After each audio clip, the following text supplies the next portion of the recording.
Bienvenidos a una nueva inmersión. Hoy nos adentramos en un tema que está generando olas en Europa: la victoria de Donald Trump y sus posibles repercusiones. Interesante, ¿verdad?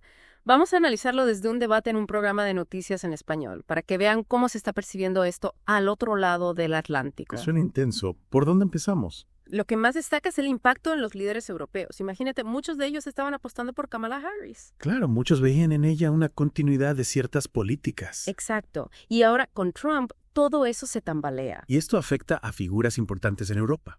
No me refiero solo a líderes de pequeños países. Para nada. Estamos hablando de Macron en Francia, del gobierno alemán, incluso del gobierno español.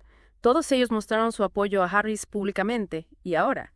Bueno, la situación es diferente. Es un cambio de juego, ¿no? Sin duda. Y esto nos lleva a otro punto interesante: el auge de la derecha en Europa. Piensa en los partidos nacionalistas, esos que habían sido relegados a un segundo plano. ¿Y ahora qué?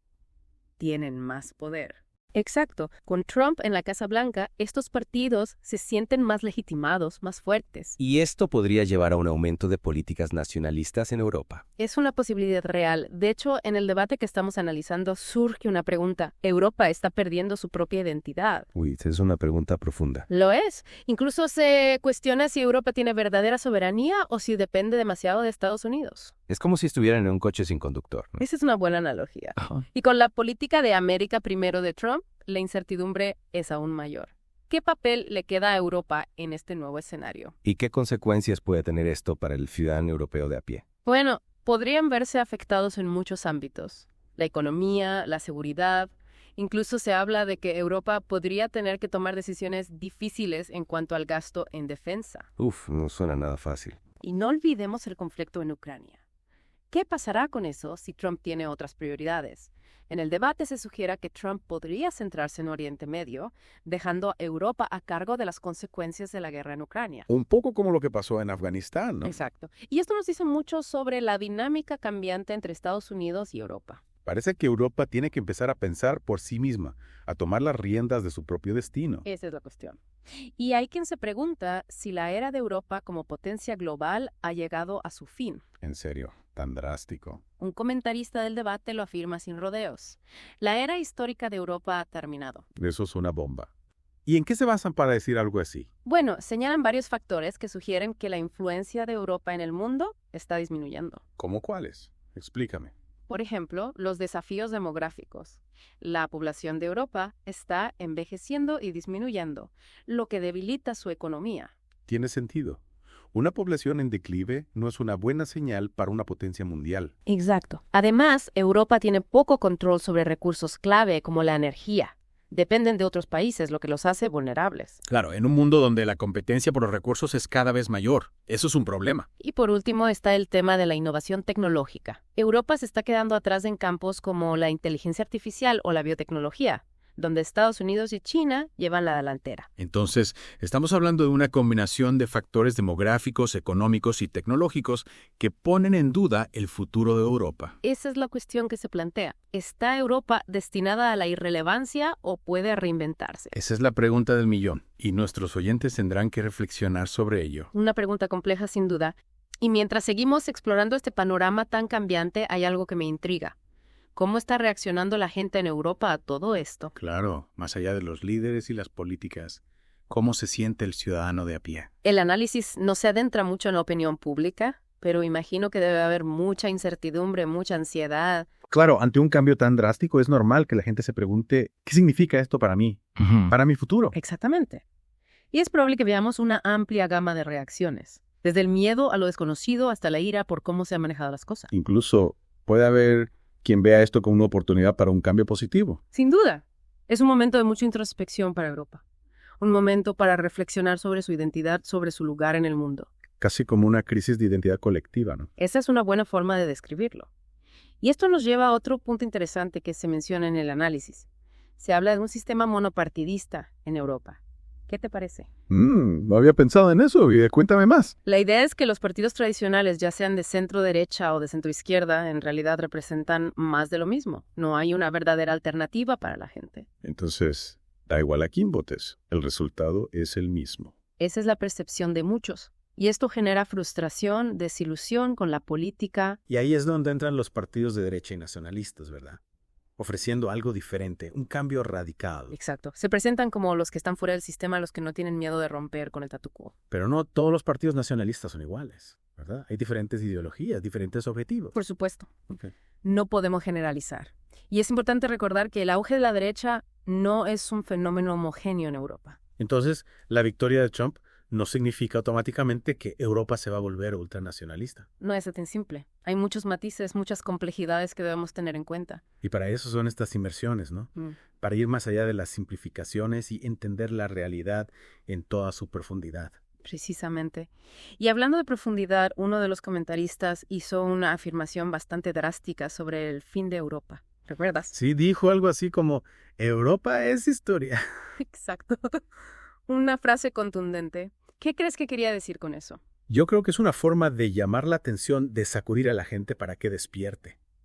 ¿Despertar a qué? A la realidad de que Europa ya no puede dormirse en los laureles, que el mundo está cambiando y que si no se adapta corre el riesgo de quedarse atrás. De volverse irrelevante. Exacto. Los desafíos son reales. La demografía, la falta de recursos, la brecha tecnológica. Es un llamado a la acción, una advertencia de que Europa necesita reinventarse. ¿Y esa reinvención? ¿Por dónde debería empezar? ¿Cuáles son las claves para que Europa siga siendo relevante en el siglo XXI? Bueno, el análisis apunta a varios puntos clave. A ver, cuéntame. En primer lugar, la unidad de Europa necesita hablar con una sola voz en el escenario mundial, presentar un frente unido ante los desafíos globales. Suena bien en teoría, pero en la práctica, ¿cómo se logra esa unidad con tantos países con culturas e intereses tan diversos? Es un gran desafío sin duda, pero es esencial si Europa quiere competir con potencias como China o Estados Unidos. Tiene sentido. Y además de la unidad, ¿qué más se necesita? Autosuficiencia de Europa no puede depender eternamente de otros para su defensa o para sus recursos energéticos. Necesita invertir en sus propias capacidades. Ser más independiente, más resiliente. Exactamente. ¿No? Y por último, pero no menos importante, la innovación. La innovación es guitore. Ahí está la clave, ¿no? Para impulsar el crecimiento económico, para generar empleo, para afrontar los desafíos del futuro. Sin duda, Europa tiene una larga tradición de innovación, pero necesita renovarse, adaptarse a las nuevas realidades. Invertir en investigación y desarrollo, fomentar el espíritu emprendedor, crear un entorno favorable para la innovación. Exactamente. Y no se trata solo de tecnología, sino de una mentalidad, una actitud de buscar soluciones creativas a los problemas. Entonces estamos hablando de una Europa más dinámica, más adaptable, más preparada para el futuro. Esa es la idea. Una Europa que no tenga miedo de cambiar, de transformarse para seguir siendo relevante en el siglo XXI. Un cambio profundo. Una reinvención. Y todo esto que tiene que ver con el ciudadano de a pie. ¿Por qué debería importarle estas grandes cuestiones geopolíticas? Porque vivimos en un mundo interconectado. Lo que sucede en Europa nos afecta a todos. Ya sea la economía, la seguridad o el medio ambiente, somos parte de un mismo sistema global. Una Europa fuerte y estable beneficia a todos. Exacto. Y por eso es tan importante que la gente se involucre, que participe en el debate sobre el futuro de Europa. Que no se quede al margen, que haga oír su voz, que contribuya a construir esa nueva Europa que tanto necesitamos. Porque el futuro no está escrito, lo construimos entre todos con nuestras decisiones, con nuestras acciones. Y con nuestra participación activa en la construcción de un mundo mejor. Ha sido una inmersión intensa, ¿no? Hemos descubierto mucho terreno. Sí, la verdad es que sí. Empezamos hablando del impacto de la victoria de Trump y hemos terminado reflexionando sobre el futuro de Europa en el mundo. Y sobre su propia identidad, ¿no? Exacto. De todas las ideas que hemos discutido, ¿cuál dirías que es la más importante? La que nuestro oyente debería llevarse a casa. Para mí lo fundamental es entender que Europa está en un punto de inflexión, un momento crucial en el que tiene que decidir qué camino tomar. ¿Seguir aferrada al pasado o reinventarse para el futuro? Esa es la gran pregunta, ¿no? Y no hay respuestas fáciles, pero lo que está claro es que no pueden quedarse de brazos cruzados. Tienen que actuar. Tienen que tomar decisiones valientes si quieren seguir siendo relevantes en un mundo que cambia a una velocidad vertiginosa. Totalmente de acuerdo. Y en ese proceso de reinvención creo que hay un elemento clave que no podemos olvidar. ¿Cuál? De la gente celestiano de a pie. ¿Qué sentido? Me refiero a que no se trata solo de políticas o de estrategias geopolíticas. Se trata de reconectar con la gente, con sus necesidades, con sus aspiraciones. Con su identidad, con sus valores. Exacto.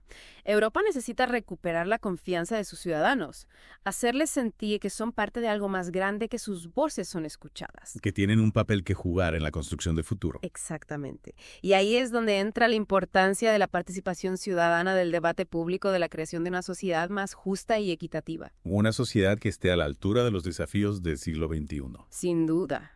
Y creo que ahí reside la esperanza para Europa, en su capacidad de movilizar a su gente, de inspirarlos, de crear un futuro mejor para todos. Un futuro en el que Europa siga siendo un referente de progreso, de paz, de solidaridad. Un futuro que aún está por escribirse. Y que depende de todos nosotros construirlo. Así es. Y con esta reflexión final damos por concluida esta inmersión profunda. Esperamos que les haya resultado estimulante. Que les haya dado nuevas perspectivas sobre los desafíos y las oportunidades que enfrenta Europa en este momento histórico. Y sobre todo que les haya animado a participar en el debate sobre el futuro de nuestro mundo. Gracias por acompañarnos en esta inversión.